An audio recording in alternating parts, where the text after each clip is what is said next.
is The Opinions, a show that brings you a mix of voices from New York Times Opinion. You've heard the news. Here's what to make of it.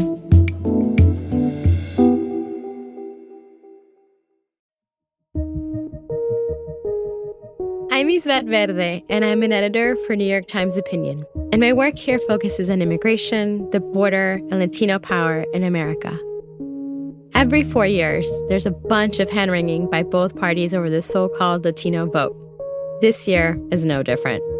Since 2012, no Democratic candidate has been able to secure the level of support that Obama won at 71%. And one of the things I've been thinking a lot about in this election is how Kamala Harris and Democrats have or have not been appealing to Latinos. But then this happened. I don't know if you guys know this, but there's literally a floating island of garbage in the middle of the ocean right now. Yeah.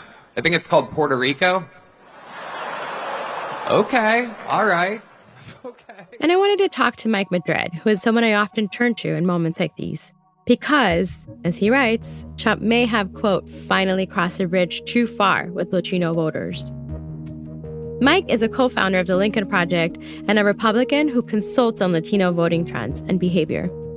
So I'm curious to hear why he thinks this could be a tipping point.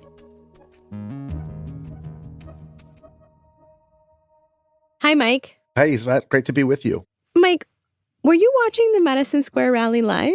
I was watching it on Twitter. And what was your initial reaction to the comments that comedian Tony Hinchcliffe made? You know, I kind of lost my breath a little bit, which is odd in the Trump era because I think I was so taken aback, not just by the Puerto Rico comment, although that was the one that really kind of hit me in the gut. But what was different about this time was that it wasn't coming from Trump's voice. It was coming from other voices. And that's why it's impacting everybody very differently, because we have become so inured by Donald Trump's open racist vitriol that if he had said these things, we would just have rolled our eyes. When he platformed different voices, there seemed to be this shakening of our sensibilities again, that this is clearly not acceptable behavior. Perhaps most importantly, it wasn't anti-immigrant sentiment because, of course, Puerto Ricans are U.S. citizens by birth. So this argument that Republicans have been using, which is we're not talking about legal immigrants, we're just talking about the illegal immigrants, doesn't apply here. Let's take a step back. I want to do a little bit of table setting about how we've seen trends shift since 2012. How has the Latino electorate changed since Obama? Well, there has been this measurable rightward shift. And the reason for it, I argue, is that there's a demographic explanation for all of this. See, during the Obama administration, the idea that demographics is destiny, or as in more common vernacular, the Obama coalition, was kind of cemented into the orthodoxy of the Democratic Party, suggesting that all non-white people essentially will be voting overwhelmingly Democratic, 70% or more, Blacks and Latinos specifically. And that through natural demography, through births and deaths, the emerging Democratic majority would see essentially Democrats build a permanent majority by just population change. And at the time, I was kind of raising some alarm bells saying, that's not the way this works. This is not a group that is motivated primarily through racial or ethnic issues. This is overwhelmingly an economic pocketbook issue voter.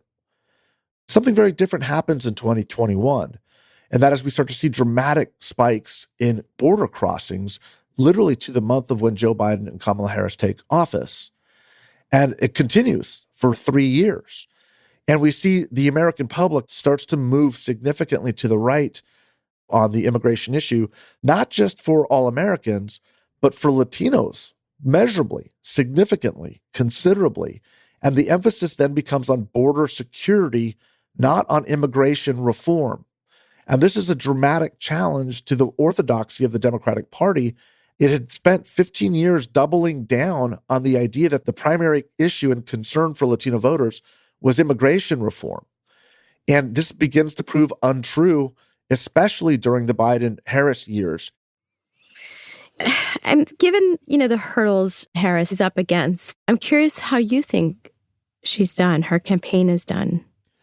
I think she's done remarkably well. And the reason why is on the two issues of primary concern, Both the spiking levels of undocumented immigrants coming across the border, as well as the need to do something on housing specifically, those have really been the cornerstone, the anchor, if you will, of what she has predicated her whole campaign argument on. In fact, days after Joe Biden announces he's not going to be running, she releases an ad called Tougher. As vice president, she backed the toughest border control bill in decades. And as president, she will hire thousands more border agents and crack down on fentanyl and human trafficking. Fixing the border is tough. So is Kamala Harris. And that Tougher ad essentially talks about her strength on the border, the fact that she's prosecuted transnational gangs, and it includes footage of her literally on the border. In many ways, this is 180 degrees different than the way that she and President Biden campaigned for the office in 2020. And in fact, it's 180 degrees different than what the Democrats have been messaging on this issue since the Obama years, I would argue going back to perhaps the Clinton years in the mid-1990s. It's a dramatic sea change in border security policy. And it's exactly the position that she's got to take for political reasons to move away from her party's position over the past 15 years and re-cement in the minds of American voters and Latino voters that this is going to be a priority and she can be taken seriously on this issue. And the second is this brilliant plan on Latino housing. And I say Latino housing because she offers an unprecedented opportunity for down payment assistance to first-time homebuyers who have generationally never had home ownership in their families. That really narrows the universe of those that are able to take advantage of that program to Latino families. And just as importantly, because of the number of Latinos employed in the construction industry and the average age of Latinos being 30 years, she gets kind of this double whammy of the economy and jobs, but also home ownership, which is critical to middle-class ascendancy and an aspirational, upwardly mobile ethnic middle class. So then I'm curious, why are those differences in appeals in her campaigning not showing up in the polls? Does she have a problem with Latino voters? I don't think that she has a problem with Latino voters. I think the Democratic Party has a problem with Latino voters. And again, this is not a new phenomenon. This is something that the Democratic Party is really struggling with as it moves away from being a working class party. And it's happening very rapidly as this dynamic that we call the diploma divide continues to separate us politically. The diploma divide is a phenomenon where those with a college degree are moving pretty dramatically towards the Democratic Party.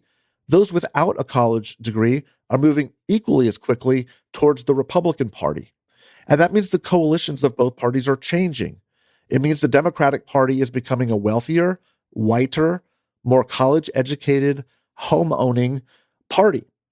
And the Republican Party, perhaps ironically, is becoming a poorer, more working class, more non-college educated, and critically, a more ethnically diverse party.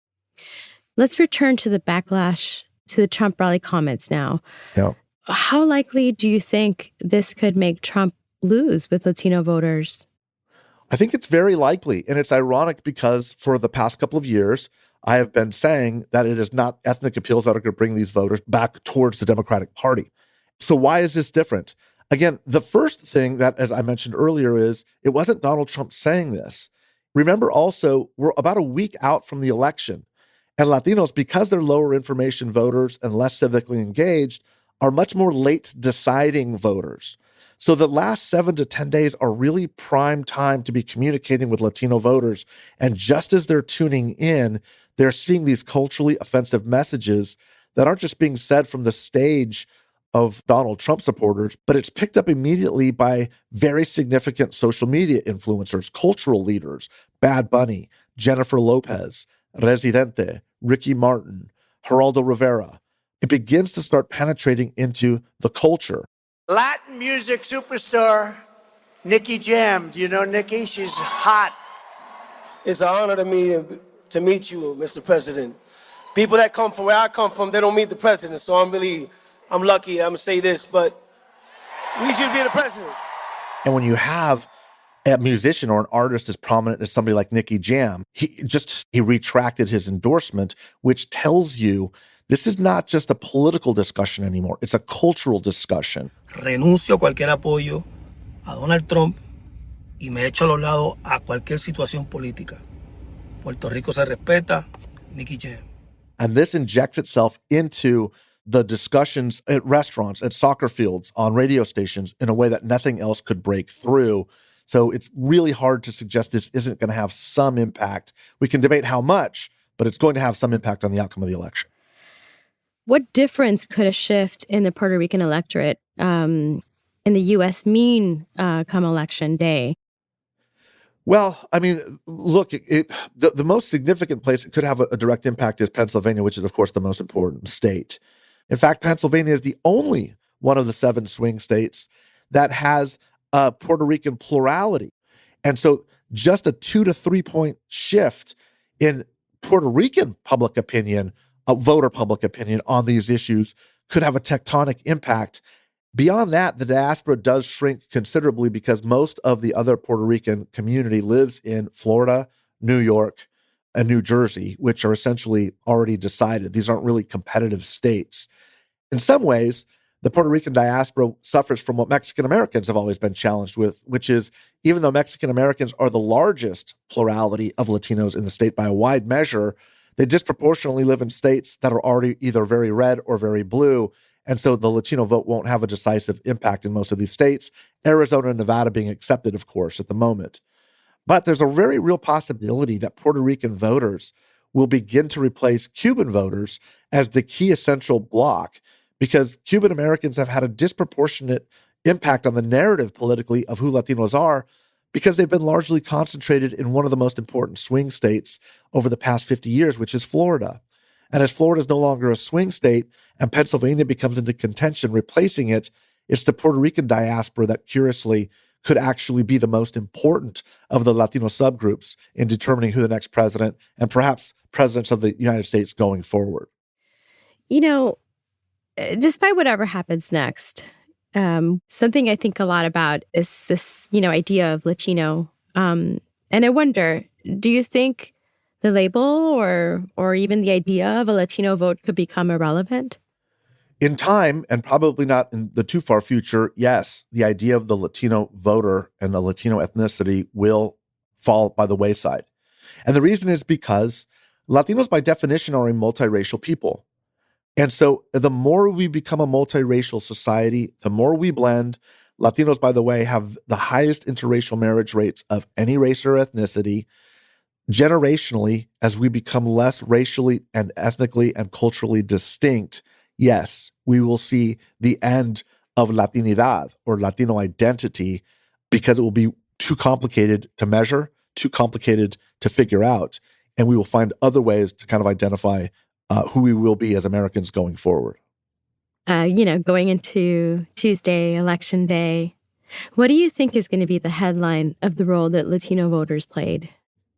I think especially with the development, what happened at Madison Square Garden, is if Kamala Harris is elected president, she will be elected because she carried Pennsylvania, and she'll do so by increasing her share from Joe Biden's number with Latino voters in that state. If, on the other hand, Donald Trump is elected, the headline will be the exact opposite, which is Donald Trump increased his share of the Latino vote, and that is why he became the next president of the United States. This is the first time in 30 years of being involved in presidential campaigns, I have said that the Latino vote will be decisive in determining who the next president of the United States is, because in all likelihood we will. Thank you so much, Mike. This has been such a wonderful conversation. Isvett, thank you so much for having me. I look forward to future conversations.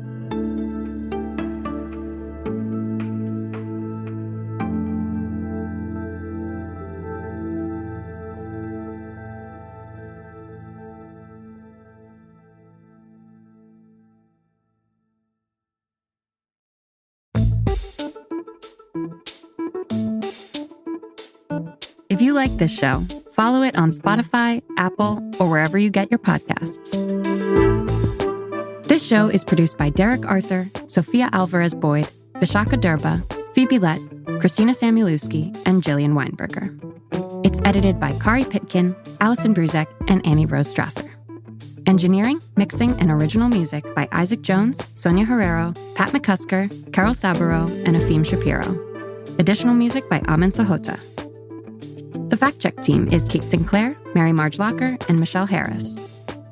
Audience strategy by Shannon Busta, Christina Samuelewski, and Adrian Rivera. The executive producer of Times Opinion Audio is Annie Rose Dresser.